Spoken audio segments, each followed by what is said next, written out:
नगीना पे लगा दे जा से ले धमकाए रहे जे हमें बता दे गाय दे नगीना न मुश्किल पर जे जीना। वो सही कहा था, हम तो रस्तों ना जाते तो टेढ़ी मेढ़ी सड़कें भज गई तो ना निकल पाई। लेकिन इतना जरूर है हमें तो જોઈએ तो फिर तुम्हारा नगीना गए कोई ना हमारे लाओ जोर बताए थे। ये सकरौली नीरू यादव जी अभी गा रहा।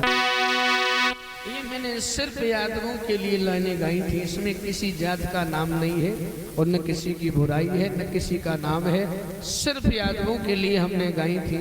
लाओ मैं दोहराए दे रहा हूँ, बड़ा प्रेम से सुनिए। जो हमारे आपके बीच में आपस की जलन, आपस की जो फूट है, उसी को लेकर हमने गाई थी। इसमें किसी की जात का कोई नाम नहीं है न किसी की बुराई है, सिर्फ यादवों के लिए है।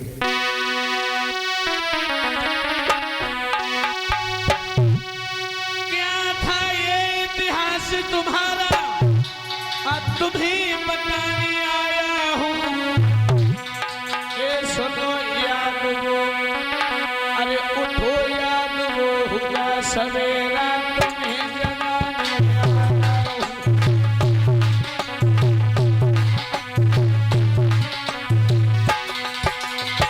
उठो याद वो हुआ सवेरा तुम्हें जगाने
सबसे बड़ी कमी है भैया, वो बता दूं कौन सी?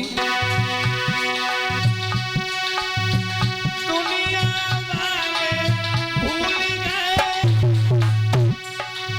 कोई उपदेश समरिया आपस में तुम जैन भूल गए घोषी और कमरिया।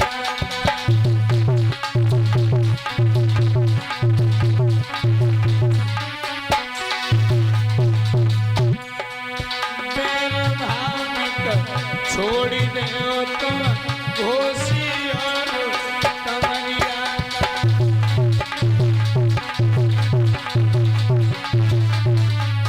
क्यों सब जाति में जात तुम्हारी याद में अभी नगीना है।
तो श्याम आप आ जाओ, आप नहीं तो बलराम भैया को भेज दो। अगर बलराम भैया भी ना आए तो हमारा एक भगवान और है, कौन? मुलायम सिंह नेताजी जैसा, मुलायम सिंह नेताजी जैसा कोई बलशाली भेजिए, यदि हमारो वंश को माली भेजिए।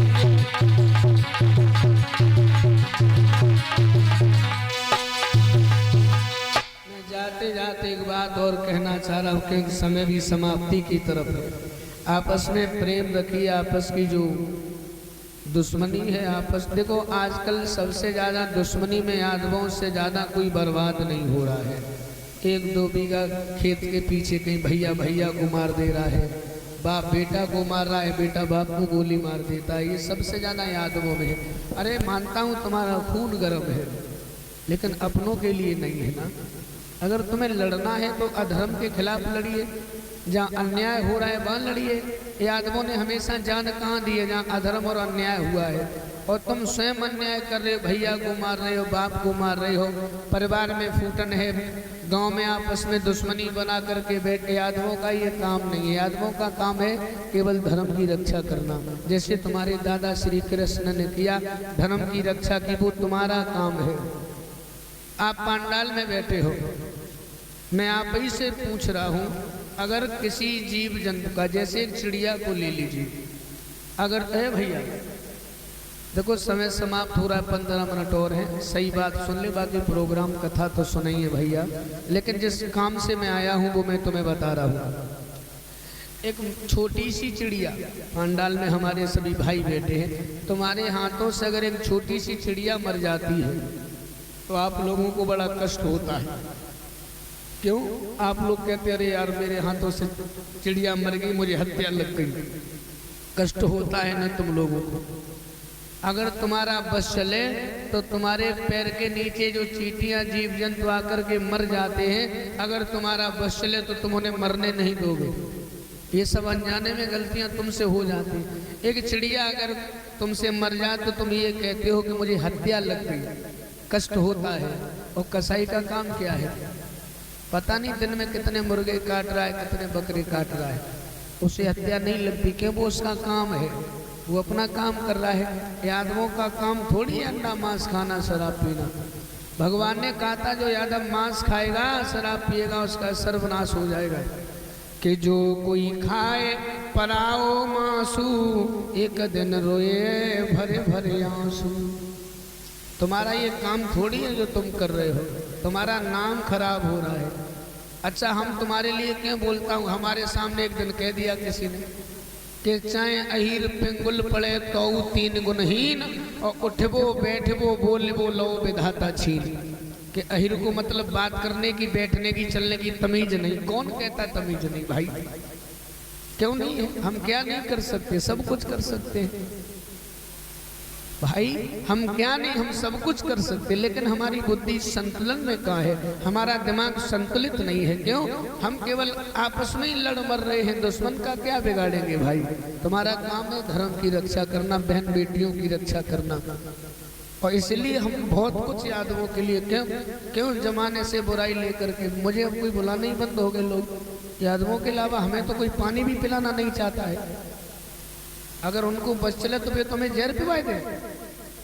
और तासम को जाते नहीं डर के मारे, हम तो पहले पूछ लेते कौन लोग हैं, फला हाथों आ रहे हैं, अपने ही हैं। क्यों? तुम्हारे पीछे हम बुराई ले, कोई भी बोलता ही नहीं है तुम्हारे लिए। लेकिन हम इसलिए बोलता हूँ कि जो समाज में जितना लोग तुम्हें गिरी नज़र से देख रहे, वो गिरी नज़र से न देखे। क्योंकि तुम्हारे जैसा तो इतिहास किसी का है ही नहीं। जितने भी देवता हैं, सभी देवताओं में से अगर कोई बड़ा देवता है तो वो कन्हैया जितना बड़ा कोई देवता नहीं हुआ। लोगों याद रखना, चाहे वो कोई भी हो। वैसे एको ब्रह्म द्वितीय नास्ति, परमात्मा तो एक ही है। परमात्मा एक है, चाहे राम कहो चाहे श्याम कहो, दोनों का मतलब एक ही है। एको ब्रह्म द्वितीय नास्ति, परमात्मा एक है, लेकिन थोड़ा अंतर है।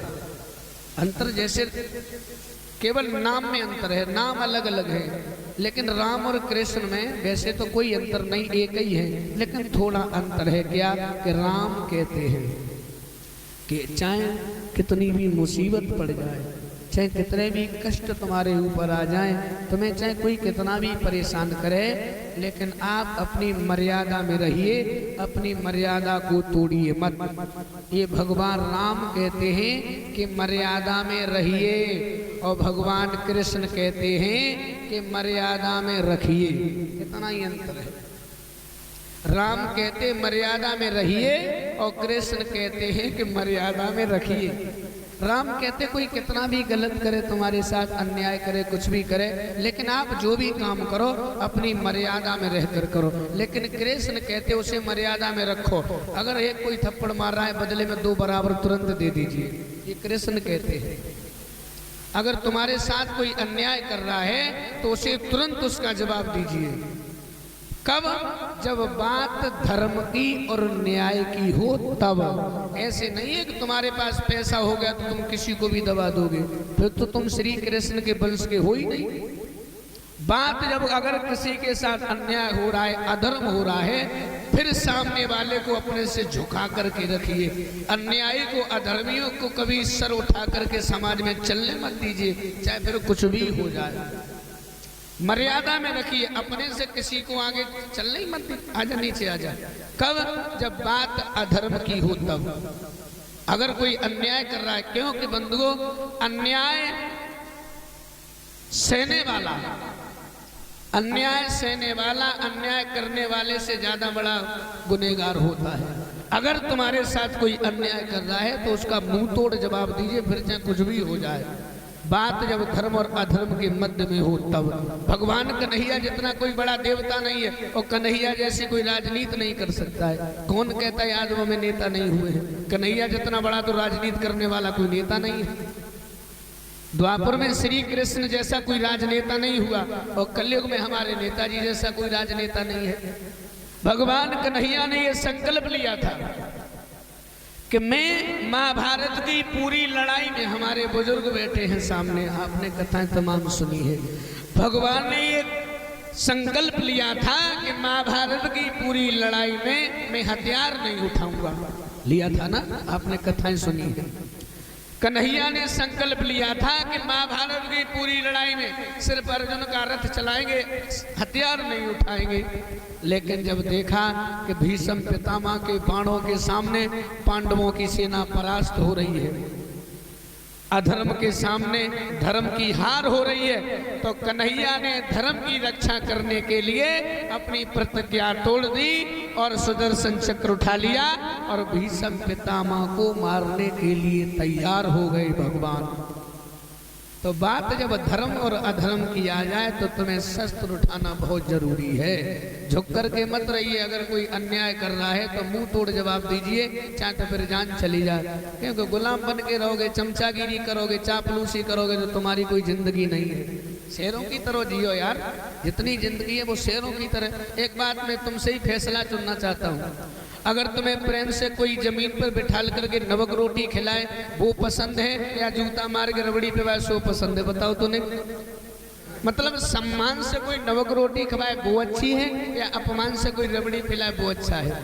नमक रोटी पसंद है ना। तो ये मैं तुम्हें समझाने